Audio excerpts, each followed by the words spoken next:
EMS നമ്പൂതിരിപ്പാടും അദ്ദേഹത്തിന്റെ uniform civil കോഡിലെ നിലപാടുകളുമൊക്കെ വാർത്തകളിൽ നിറഞ്ഞു നിൽക്കുന്ന സമയമാണിപ്പോൾ. അതേ സമയത്ത് തന്നെ സാമൂഹ്യ മാധ്യമങ്ങളിൽ മലപ്പുറത്തെ പുലാമന്തോളിലെ ഒരു പള്ളിയും നിറയുന്നുണ്ട്.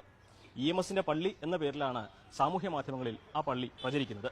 അത് പുലാമന്തോളിലാണ്. ഞാനിപ്പോൾ നിൽക്കുന്നത് പുലാമന്തോളിലാണ്. എനിക്ക് പിന്നിൽ കാണുന്ന പുലാമന്തോൾ ടൗൺ ജുമാ മസ്ജിദാണ് EMSന്റെ പള്ളി എന്ന പേരിൽ സാമൂഹ്യ മാധ്യമങ്ങളിലൊക്കെ പ്രചരിക്കുന്നത്. നമ്മോടൊപ്പം ചേരുന്നത് ഈ പള്ളിയുടെ തന്നെ ഇപ്പോഴത്തെ നടത്തിപ്പുകാരും ഭാരവാഹികളും പുലാമന്തോളിലെ മുതിർന്ന തലമുറയിലെ വ്യക്തികളൊക്കെയാണ്. ഇത് മുഹമ്മദ് കുട്ടിക, ഇദ്ദേഹം പുലാമന്തോളിലെ തന്നെ മുതിർന്ന ഒരു വ്യക്തിയാണ്. ഈ പള്ളിയുടെ ചരിത്രമൊക്കെ കൃത്യമായിട്ട് അറിയുന്ന ഒരാൾ കൂടിയാണ്. എന്താണ് ഇതിന്റെ ഒരു ചരിത്രം? എനിക്കന്ന് 12 വയസ്സാണ്. EMS ഇവിടുന്ന് 57 ഭരണം കിട്ടിയല്ലോ. അപ്പോൾ ഈ അവമൂപ്പരെ കൂടെ പഠിച്ച ആൾക്കാരാണ് ഇവിടുത്തെ കാരണന്മാർ. മൈനാജി, അതുമാതിരി വാപ്പുട്ടി മാഷ്, മുഹമ്മദ് ഹാജി, ഇവരൊക്കെ കൂടി ഇവിടെ ഹൈസ്കൂളിന് എന്തോ ഒരു ഉദ്ഘാടനത്തിന് EMS വന്നപ്പോൾ നമ്മളെ നാട്ടുകാരെന്നുള്ള നിലക്ക് ഈ സെമീറ സ്റ്റോഴ്സിന്റെ മുന്നിൽ ഒരു പന്തൽ കെട്ടി. ആ പന്തലിൽ മൂപ്പർക്ക് സ്വീകരണം കൊടുത്തു. ആ സ്വീകരണത്തിൽ ഇവിടുത്തെ അന്നത്തെ കാരണവർ മരക്കാരാജി പറഞ്ഞ ഒരാളുണ്ടായിരുന്നു.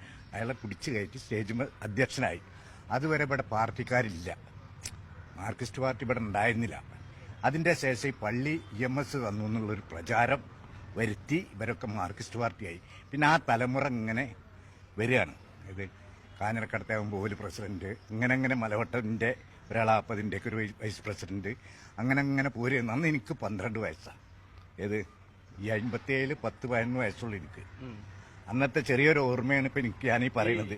പണ്ട് ഈ പള്ളി നിർമ്മിക്കുന്നതിനൊക്കെ വലിയ നിയന്ത്രണങ്ങളൊക്കെ ഉണ്ടായിരുന്നു. നിയന്ത്രണങ്ങൾ ഉണ്ടാകാൻ കാരണം ഇവിടെ 57 ലഹള ഉണ്ടായി, ഹിന്ദു മുസ്ലിം കുഴപ്പമുണ്ടായി. അന്ന് ഞങ്ങളൊക്കെ കൂടി മണ്ടി കളിക്കുന്ന പ്രായമാണ്. അപ്പൊ ഇത് വലിയൊരു വർഗീയത അവിടെ വരും, ഈ പള്ളിക്ക് ഇത് കൊടുക്കാന്നുള്ള നിലക്ക് കേന്ദ്ര ഗവൺമെന്റിന്റെ കടലാസ് പോയി നെഹ്റുവിന്റെ അടുത്ത്. അപ്പൊ നെഹ്റു ഇതിനെപ്പറ്റി അന്വേഷിച്ച് സ്റ്റേ കൊടുത്തു, ഇവിടെ പള്ളി പാടില്ല. അങ്ങനെ ഇത് കൊടുക്കാകുമ്പോൾ പാസ്സായി. EMS വന്നപ്പോഴാണ് പള്ളി കയറ്റാനുള്ള അനുമതി കിട്ടി. അല്ലല്ല, EMSന് അയച്ചു കൊടുത്തു ഇവിടുന്ന് പണ്ഡിറ്റ് ജവഹർലാൽ നെഹ്റു. അപ്പൊ EMSന്റെ ഭരണകാലത്താണിത്. അപ്പൊ EMSന്റെ അവിടെ പോയി നമ്മളെ എളാപ്പിയും പിന്നെ മാഹിനാജി ഇങ്ങനെ 2-3 ആള് വാപ്പുട്ടി മാഷൊക്കെ കൂടി പോയി EMSന്റെ ഈ റിക്കാർഡ് കൊടുത്തു. അങ്ങനെ ഒരു സംഭവമുള്ളൂ. EMS കേന്ദ്ര സർക്കാർ തന്ന അനുമതി കൈകാര്യം ചെയ്തു. അന്ന് 57-ലാണ് ഇയാള്.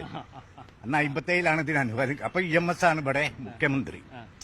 അപ്പൊ അയാളാണ് കൊടുത്തു എന്നുള്ള നിലക്ക്. എന്നിട്ട് ഞങ്ങള് ജാഥ വിളിച്ചിരുന്നു ഇവിടെ പഞ്ചായത്തിന്. ആരേടാടാ പള്ളി എന്നൊക്കെ ചോദിച്ചു. ഞങ്ങള് EMSന്റെ പള്ളിയാന്നൊക്കെ ചോദിച്ചു. ഞങ്ങൾ മുദ്രാവാക്യം വിളിച്ച് കുട്ടികളല്ലേ നടന്നിരുന്നു ആ കാലത്ത്. പള്ളിയുടെ സെക്രട്ടറി കൂടിയാണ് പരീത് ബാബു. ഇപ്പോൾ EMSന്റെ പള്ളി എന്നുള്ള പേര് പ്രചാരണം ഒരുപാട് സാമൂഹ്യ മാധ്യമങ്ങൾ നടക്കുന്നുണ്ടല്ലോ.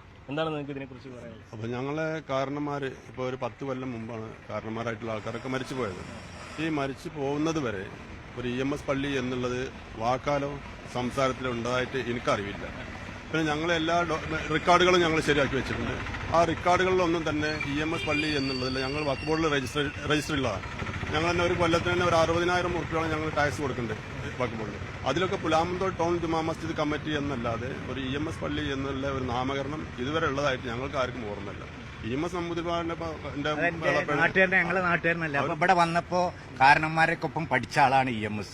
അപ്പൊ നമുക്ക് ഇവിടെ ഒരു EMSന് ഒരു സ്വീകരണം കൊടുക്കുക എന്ന് പറഞ്ഞിട്ട് ഈ സ്റ്റേജ് ആ സെമീറ സ്റ്റോഴ്സിന്റെ മുന്നിലാണ് കിട്ടിയത്. ആ സ്റ്റേജുമ്മ കയറ്റിയ ഈ ഇവിടുത്തെ കാരണവല്ല അന്ന് മരക്കാരാജി പറഞ്ഞ ആളുണ്ടായിരുന്നു.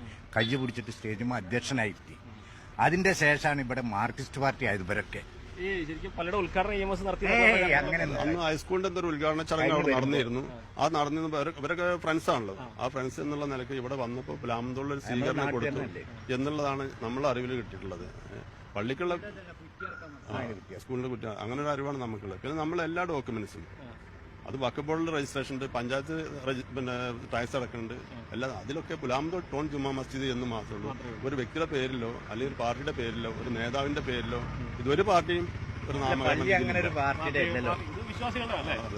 ദൈവത്തിന്റെ ആണല്ലോ വീട്.